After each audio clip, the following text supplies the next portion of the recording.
Hey guys, this is Hell Hades. This is another Raid Shadow Legends video. Guys, we've got a juicy event this weekend, like a solid event. Player will be getting better. We're getting better at doing this now. So from Friday, there will be a gold portal, and we will get 2 times the normal chance of pulling legendaries from sacreds. This is kind of like both great and sad. This is a really sad day because you think 2 times chance, I'm definitely going to get legendaries.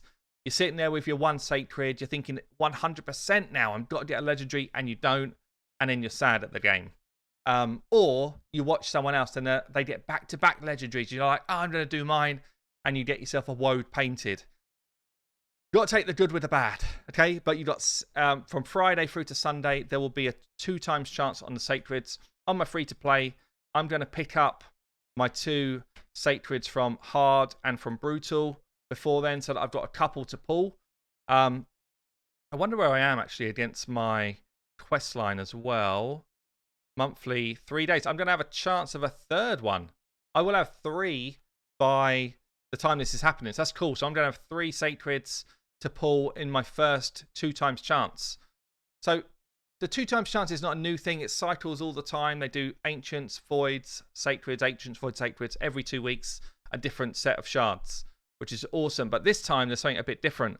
So on Saturday, there will be a 10 times chance to get a specific legendary.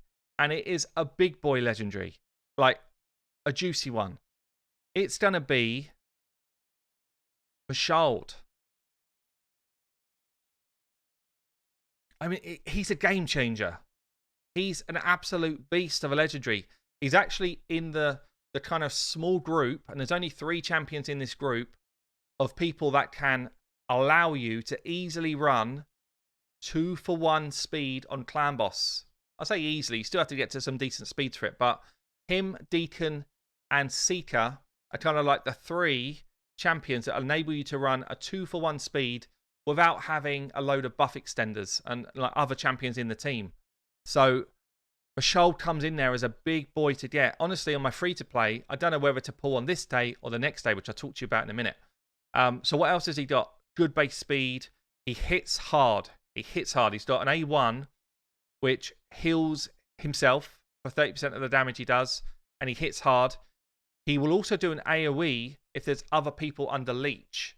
Okay? And he's got an A2 that places an AoE leech. It also gets an extra turn. See where we're going with this? So A2 places increased speed, increased crit damage on your team, true fear on the enemy, and leech on the enemy. These 2 debuffs are huge. Absolutely huge. So true fear is just an annoying debuff for the enemy to have anyway. Increased crit damage and speed for you is nice. And then he gets his extra turn, pops the A1, and hits everyone. And smacks them as well. It's a really, really cool ability. And the fact that this, when booked, is on a 3-turn cooldown, and he gets an extra turn, it's the equivalent of it being on a 2-turn cooldown. So he puts the increased speed up for 2 turns. On a 2-turn cooldown, means you've got infinite increased speed going up. Infinite. Absolutely insane. Also got a slammer of an A3. Single target. If you book it, it's a 100% chance of stealing buffs before he hits. And so he steals the buffs rather than just takes them off, which is nice. Puts heal reduction out there. Puts heals on himself. Man, this guy is like a beast. He's a beast. Damage increases by 50% if targets have got no buffs. He just slams people into the ground with this. And he's actually, I mean, you've got a lot of books here. 40% more damage through books on this A1. It's worth booking. It's nuts. 40%. Any hit he would have done, you just times it by 1.4. That's what the books do in this champ. So 4, 5, 6, 7, 8 books. For a legendary, that's a really low book count, which makes, for me, as a newer player, makes him really attractive on the free-to-play. So SHARD, 10 times chance to get him on a 2 times event is nuts. It's actually insane. So he's a beast. He will carry you through pretty much anywhere in the game. Like, you can play him in the arena. You can play him, as I say, in clan boss in these kind of 2-for-1 speed teams. You could play him in any dungeon. You could play him in Doom Tower. Like, he's so versatile as a champion. So that's the first one. And then on the Sunday, there's going to be a 10 times chance to pull possibly the best arena defense champion, maybe second best behind Warlord, the second best arena defense champion in the game. She's also just an absolute carry.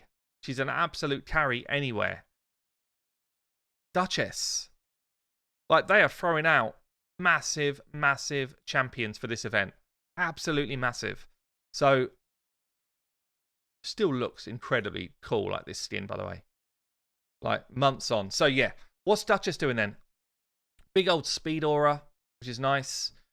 She's got an A1 where she procs a little shield on herself. It's actually, I say a little shield, 10% of her HP, and you want to build her HP pretty solid. So, and she's got a good base. So this can be really annoying.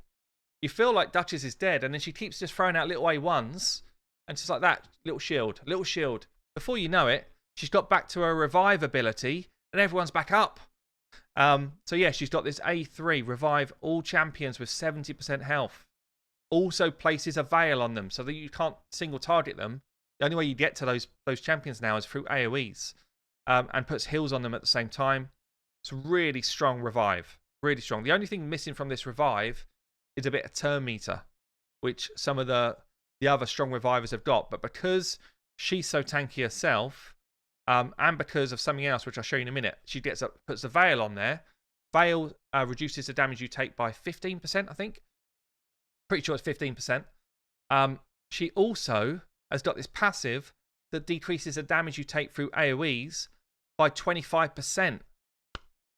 Huge, absolutely huge passive. So this is why she's so strong in the arena as an arena defense. You got Trunda coming at you. She was going to nuke you for 100k per hit. This reduces it to 75. 75. Close to having a chance to live. And in the Veil as well, another 15% off. What's that? Like 60k? Something like that? Damn.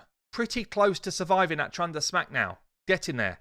So this is all amazing. Her kit is absolutely amazing. She's also got an A2, which is no slouch either. 4-turn cooldown. Also, actually, just think about it. Her book count is low. 5, 6, 7, 8. Really low for a legendary. So she places increased attack and block debuffs on your team for 2 turns. The 2 turns is the important part there. 1 turn block debuffs is not really worth kind of talking about. 2 turns is nice. And she places a perfect veil on your team. So that reduces the damage even further against AoEs. And also hides your team. This is a massive, massive ability as well. It's also a nice pairing to someone like a Seer who needs a load of buffs to rip off. But generally, it's more like a defensive. It's like a defensive barrier to set up your offense. Yeah, so you're putting increased attack out there for someone like a Kale to smack or whoever your nuker is. But you're also hiding them so that they get a chance to have a go. Really nice ability. So Duchess is up there as one of the best champions in the game. I'd say SHARD is as well. They're both definitely top 10 legendaries. So I guess the question for you guys, for me, which day should I pull shards on for my free-to-play account? I'm going to have 3 sacreds. Should I go after Duchess or should I go after SHARD? What would you do? And are you going to pull shards in this event? Feels like to me it's like a no-brainer. It's a no-brainer. It's one of the best events they've ever done. So there you go, guys. Massive, massive Sacred Shard event this weekend. I've been Hell Hades. I will see you later.